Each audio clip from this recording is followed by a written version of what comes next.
Hi class, welcome to Unit 8, Video 5. Today we're going to look at the properties of radicals. Your learning target is that you can simplify radical expressions using the properties of radicals. So let's go ahead and look at those properties. Okay, the properties work for any real number a and b and any integer n greater than 1. Okay, the following properties hold true. So the product property, if I have the nth root of a times b, I can go ahead, if it's being multiplied underneath there, because remember product means multiply, I can break it apart as the nth root of a times the nth root of b. So for instance, if I had the square root of, let's do 4 times 5. I could go ahead and I could take the square root of 4 times the square root of 5.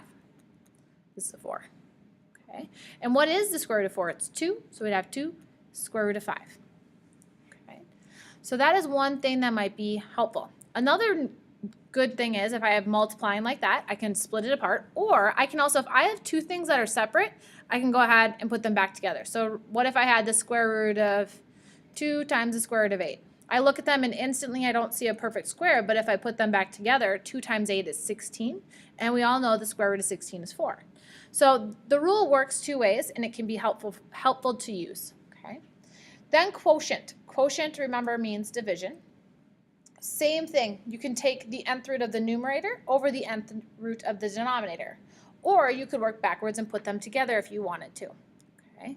So here is an example of where it might come in handy. If I have the cube root of 54 over the cubed root of 2.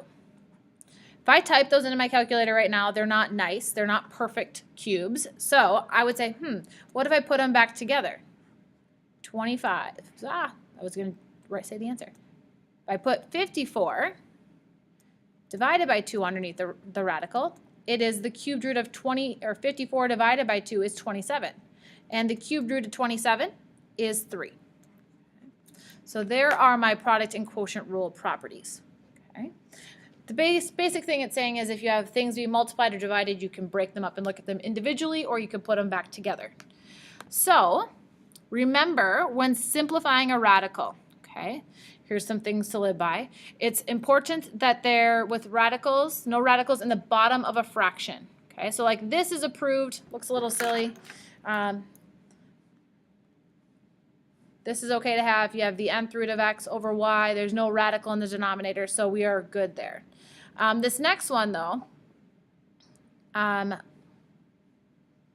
would be if I had the nth root of x. This is not okay. Can't have a radical in the denominator. The other thing is to make sure there's no fractions underneath a radical. Okay, so like you can't have 2/5 here. Okay? Make sure there's no fractions here. That is not okay. So to have fractions under the radical or to have a radical in the denominator, those are not okay to have. Those are not considered simplified. The other thing is, how do I handle if I have a radical in the denominator? Okay, so what we have right here is a nice little example to look at this. So I look at this, it's the square root of 9 divided by 5. 9 over 5 cannot simplify. So I'm like, I know the square root of 9, but I don't know the square root of 5. So I'm going to break them apart. Square root of 9 is 3. Square root of 5 is not a perfect square, so I'm going to leave it as a square root of 5. But I just got done telling you, it is not proper, okay, it's kind of like math manners, to leave a radical in the denominator. So what we do is we rationalize the denominator. The way you rationalize is you multiply the numerator and denominator by a quantity so the number underneath the radical is an exact root. Okay, so what I do is whatever number this is, I take and multiply times the top and the bottom. You could do that because the square root of 5 over the square root of 5 is really equal to 1. And you can multiply anything by 1. That's okay. So we're going to do this, and we're going to see what happens. So I have really 3 square root of 5 over square root of 5 times square root of 5. Doesn't work, but if I put them back together, it's 5 times 5, so 25. And so then it's really 3 square root of 5 over square root of 25, which is 5.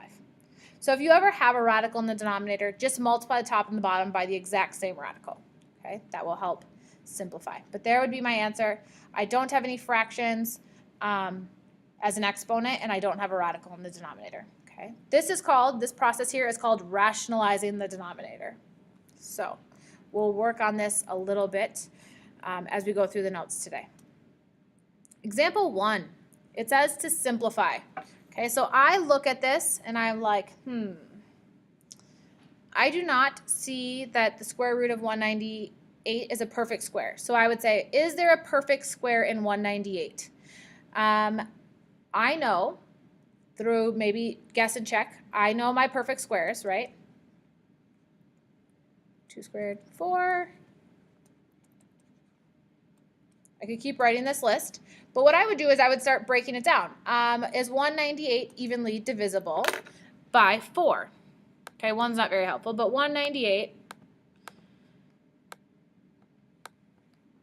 divided by 4. Not evenly divisible, so I move on. 198 divided by 9. That works, so I'm going to write that one down. So I have 198 times 22.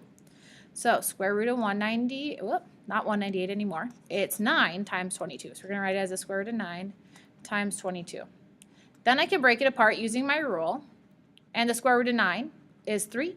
Square root of 22. Then I would just ask myself, is there any perfect squares in 22? It's 2 times 11, so no. So I am simplified all the way. That is my answer for number 1. Number 2, I go ahead and I look at it. 54. My first perfect square is 1, which we don't really worry about 1 because that's not going to get us far. But I would think 4. 4 doesn't work, but then I would think 9. And 9 does work. It's really 9 times 6. Okay. Then I would say, well, the square root of 9 times the square root of 6. The square root of 9 is 3. We're all multiplying all these. And the square root of 6, there is no more perfect square, so I'm going to leave it as the square root of 6. Then I take 3 times 3, which is 9, square root of 6. And that would be my simplified answer for example 2. Example 3, x to the 7th. Okay. Whenever it's a square root, remember it's just like a little 2 here. So the way you handle exponents is I would say it's x to the 7 over 2. Okay. That does not reduce perfectly. Okay. So we can't have fractions, fractional exponents. So what I'm going to do is I'm going to say, what number could I rewrite this to be so that it would be divisible by 2? It's going to be the square root still, and I'm going to rewrite it as x to the 6 times x. Okay, the reason I do this is when we multiply, we add. 6 plus 1 is 7, so this is good. Then I move on, and I'm going to break it apart, and you don't have to show the breaking it apart every time, but here it is. And then I would just say, this is really a square root. 6 divided by 2 is 3, so I have x to the 3rd, and then I'm going to leave this as the radical of x because it doesn't simplify and you can't have fractional exponents. So there's 3. Oops, number 4. Simplify. This one's a cube root. Is 10 evenly divisible by 3? No, it's 3 1/3. Okay, so we can't evenly divide. So what I would say to myself is, what number less than 10 can I break this down into that would work? It's going to be the cube root of x to the 9 is divisible by 3 times x. Once again, multiply, we add 9 plus 1 is 10. So we're in good shape here. Then we go ahead, break it apart. 9 divided by 3 gives me x to the 3rd, and then we have the cubed root of x. So that would be our answer for number 4. Number 5, we're going to go ahead and put the two ideas together a little bit. Okay, we got 128, x to the 4th, y to the 6th. So I know it's a square root, and I check my powers here. I'm happy. 4 divides by 2 and 6 divides by 2. So those should work out well. But 128 is not a perfect square. And through looking through knowing my multiples and using my perfect squares, I would find that the square root of 128 is, I can find 64 in there. So it's 64 times 2 times x to the 4th times y to the 6th. And I could write each one of these under a radical individually, but I'm just going to go ahead and skip that step this time. I would have the square root of 64. So when I actually take the square root, it becomes 8. Square root of 2 is not a perfect square, so I'm going to leave that. The square root of x to the fourth. 4 divided by 2 gives me x squared. Y to the sixth, 6 divided by 2 gives me y to the third. So the numbers I don't underline belong underneath my radical still. And so here is number 5 simplified all the way. We have 8x squared, y to the third, and then the square root of 2. 6. I have two radicals being multiplied. And one of my properties is I could put these two numbers back together. So let's see if that kind of helps us. Okay? If it's not, we can always reference back to this. But I'm going to put them as one radical. 24 times 6 is 144. X to the fifth times x to the first gives us x to the sixth. And then y to the third times y to the first. 3 plus 1 is 4. Putting them back together was extremely helpful because the square root of 144 is 12. The square root of x to the sixth, 6 divided by 2 gives me x to the third. And then y, 4 divided by 2 gives me y squared. So that is example 6. Example 7. I look at 7 and it's telling me we need to rationalize. This is not math manners. It's not appropriate to have a radical in the denominator. So what I'm going to do is I'm going to multiply by whatever is in the denominator, the radical of that. So radical 5. So I have 3 square root of 5 over square root of 5 times 5. So I could rewrite it back as square root of 25. And then one more step, I would simplify. 3 square root of 5 over 5. One thing I would check is, can you ever divide these numbers or simplify? 3 over 5 doesn't simplify anymore, so we are done. Number 8. Okay, look at number 8 again. It says simplify. Looking at it, can't have a radical, so it's whatever the denominator is, so square root of 6. So I have 2 square root of 6 over square root of 36, which we know is 6. Once again, I would double check. Can I reduce this?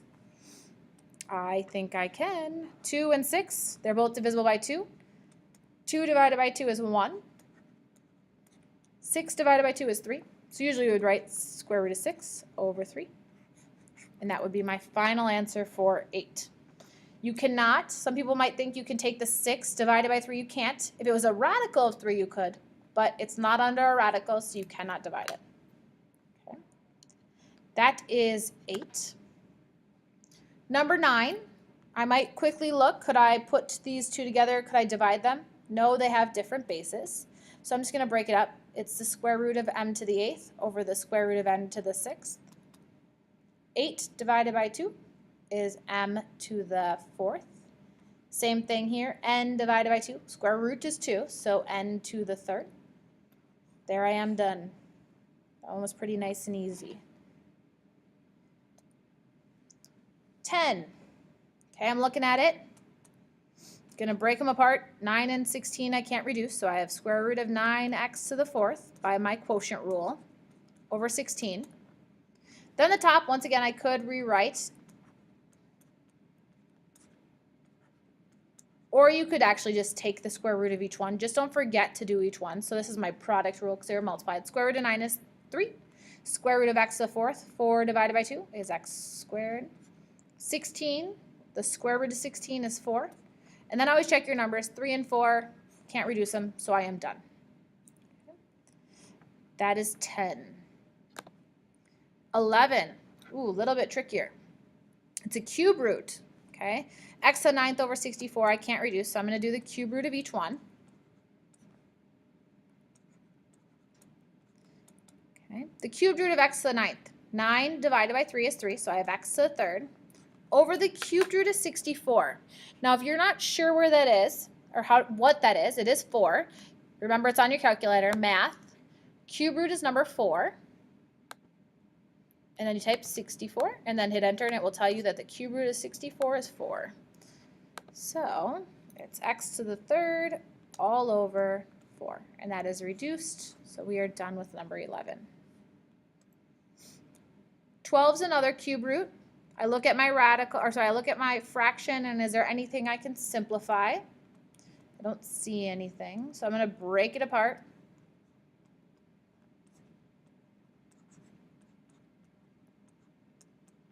Then I could use my product rule and break these apart, but I'm just going to skip to simplifying. Cube root of 27. If you don't know, you can do it on your calculator, but 3 times 3 times 3 is 27, so that is 3. 15 divided by 3 gives me y to the 5th. X to the 3rd, the cube root of that, 3 divided by 3 is x to the 1st. Usually we don't write to the 1st, so we're just going to leave it like that. And then lastly, z to the 18th. 18 divided by 3 would give me 6, so it's z to the 6th. Nothing else can be combined or simplified, so that would be my answer for number 12. 13. Okay. I look at these two. The 4th root of 24 is not a perfect root, and neither is 54. So I'm going to cross my fingers and hope that when I multiply them and put them back together, it is a perfect 4th root. Otherwise, we got some numbers here out in front, and we're multiplying, so let's just go ahead and multiply those. Or maybe so you have a reference, we're going to write. It's really 5 times 4. Then the 4th root, I'm going to put all of them back together. 24 times 54 is 1,296. And then my x to the 3rd times x to the 1st gives me x to the 4th. So I start simplifying. 5 times 4 is 20. The 4th root of 1,296. Let's try that on our calculator. The way you do those is you would hit whatever root it is. So it's the 4th root, so I hit 4. Then you go into math. Do you guys see how number 5 is an x root? So we hit number 5, and then we type the number 1,296 and hit enter. And the 4th root of that number is 6. So it's multiplying, so it's really 20 times 6, and then 4 divided by 4 gives me x to the 1st. So 20 times 6 is 120x. There is number 13 simplified. It looked really big, kind of like it was going to take us a while, but it actually wasn't too bad. Okay. 14, same type of idea, cube root. Okay. 75 and 45, the cube root of those are not perfect cubes, so hopefully once again when I multiply and put them together, they work out. But let's go ahead, our numbers in front. We really have 7 times 3. Then I'm going to have the cube root of 75 times 45. 75 times 45 is 3,375. And then 8 to the 4th and 8 to the 2nd becomes 8 to the 6th. When I simplify from here, 7 times 3 is 21. The cube root of that number, let's check it out on our calculator. The cubed root, so math cube root is number 4 of 3,375. I get, yes, it works out nicely, 15. So it's really 21 times 15.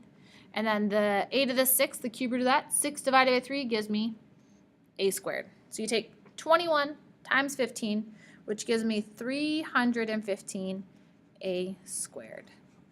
Okay. And there it is, simplified all the way for number 14.